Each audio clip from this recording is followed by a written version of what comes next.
भरत ने रानी कौशल्या से क्षमा मांगी, सफाई दी। रानी कैकेयी के व्यवहार पर ग्लानि व्यक्त की। कहा, राम मेरे प्रिय अग्रज हैं, मैं उनका अहित सोच भी नहीं सकता। मैं निरपराध हूँ। कौशल्या ने भरत को क्षमा कर दिया, उन्हें गले से लगा लिया। भरत ने सारी रात फूट फूट कर रोते रहे। अर्थात बच्चों, यहाँ पर भरत ने रानी कौशल्या से क्षमा मांगी और उन्होंने अपने माता के हुए बर्ताव पे माफ़ी भी मांगी। रानी कैकेयी के व्यवहार पर उन्होंने अपने ग्लानि भी व्यक्त की। बच्चों, ग्लानि का अर्थ होता है पछतावा, यानी जो उनकी माता ने किया उसके लिए उन्हें पछतावा है। और इस व्यवहार से उन्होंने क्या किया, उन्होंने अपने पछतावे को स्वीकार किया। और ये भी कहा कि राम मेरे अग्रज, अग्रज के यानी बड़ा होता है, यानी जैसे बड़े भाई को अग्रज भी कहा जाता है, तो अग्रज के लिए यहाँ इस्तेमाल किया गया है। मैं उनका अहित सोच भी नहीं सकता, मैं निरपराध हूँ। अर्थात यहाँ पे उन्होंने कहा है कि मैं उनका गलत सोच भी नहीं सकता हूँ या उनके बारे में बुरा सोच भी नहीं सकता। वो मेरे बड़े भाई हैं और मैं निरपराध हूँ, यानी मैं अपराधी नहीं हूँ।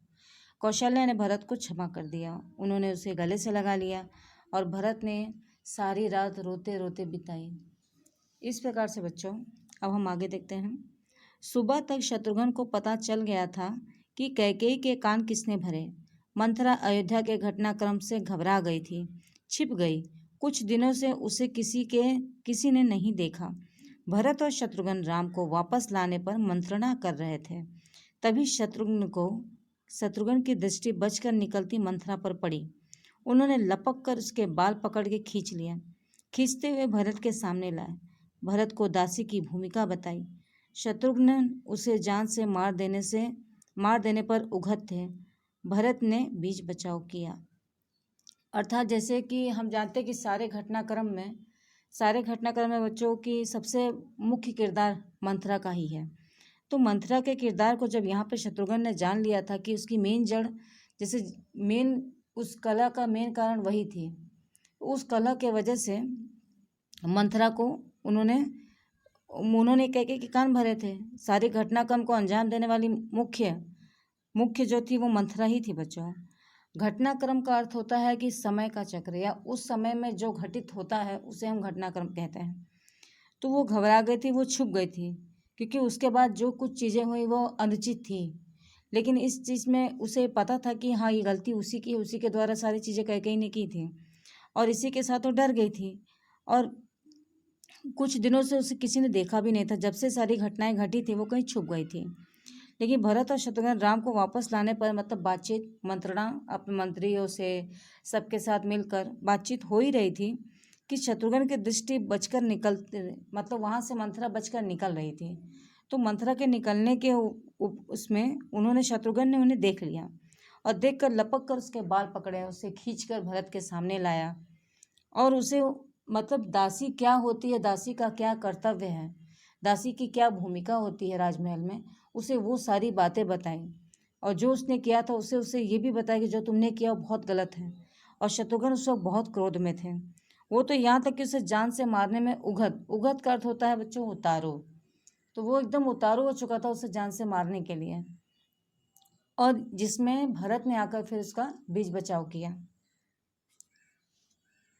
मुनि वशिष्ठ अयोध्या का राज सिंहासन रिक्त नहीं देखना चाहते थे। खाली सिंहासन के खतरे से वे परिचित थे। उन्होंने सभा बुलाई, भरत और शत्रुघ्न को आमंत्रित किया। भरत से कहा, वत्स, तुम राजकाज संभाल लो। पिता के निधन और बड़े भाई के वनगमन के बाद यही उचित है। भरत ने महर्षि का आग्रह अस्वीकार कर दिया। बोले, मुनिवर, यह राज्य राम का है, वही इसके अधिकारी हैं। मैं यह पाप नहीं कर सकता। हम सब वन जाएंगे और राम को वापस लाएंगे। अर्थात बच्चों, जैसा कि हम जानते हैं कि मुनि वशिष्ठ वहाँ के गुरु थे अयोध्या के, तो मुनि वशिष्ठ ने राज सिंहासन का रिक्त रहना हम सभी जानते हैं कि कितना मतलब गलत होता है। गलत का तात्पर्य है बच्चों कि जब कोई भी राजा, अगर किसी राज्य का कोई राजा ही ना हो तो उस पर जो शत्रु देश है या जो आसपास के शत्रु लोग हैं वो लोग सारे क्या हो सकता है, आक्रमण कर सकते हैं। अगर उन्हें ये पता चल गया तो आक्रमण करके सारे राज्य को अपने अधीन ले सकते हैं। तो इस नाते से मनु वशिष्ठ इस बात को भली प्रकार से जानते थे और इसी नाते से वे राज सिंहासन को रिक्त नहीं रखना चाहते थे, क्योंकि ये सबसे बड़े खतरे का परिचय देता है। उन्होंने सभा भी बुलाई। सभा में भरत और शत्रुघ्न दोनों को आमंत्रित किया। आमंत्रित करना यानी कि बच्चों बुलाना होता है, किसी चीज़ का निमंत्रण देना या उन्हें बुलावा भेजना।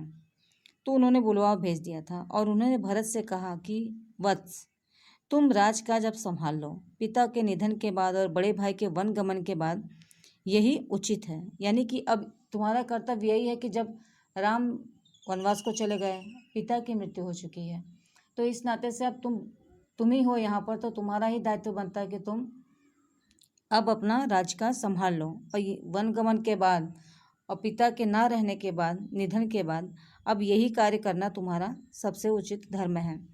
परंतु भरत ने महर्षि का यह आग्रह अस्वीकार कर दिया।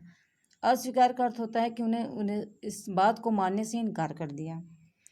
बोले कि मुनिवर, यह राज्य राम का है, वही इसके अधिकारी हैं। मैं यह पाप नहीं कर सकता। हम सब वन जाएंगे और राम को मनाकर वापस लाएंगे।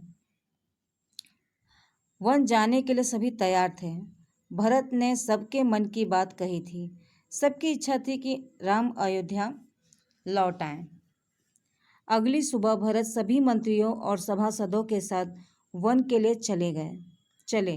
गुरु वशिष्ठ साथ में थे, नगरवासी भी थे। अयोध्या की चतुरंगिणी सेना तो थी ही।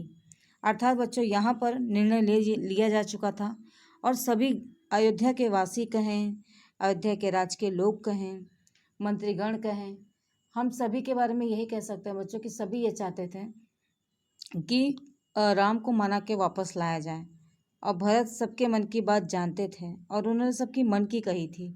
इस नाते से सुबह ही सभी मंत्रीगण, सभी सभासद, सभी वन जाने के लिए तैयार हो गए। गुरु वशिष्ठ भी साथ में थे, नगरवासी भी साथ थे और अयोध्या की जो चतुरंगिणी सेना थी वो भी साथ में थी।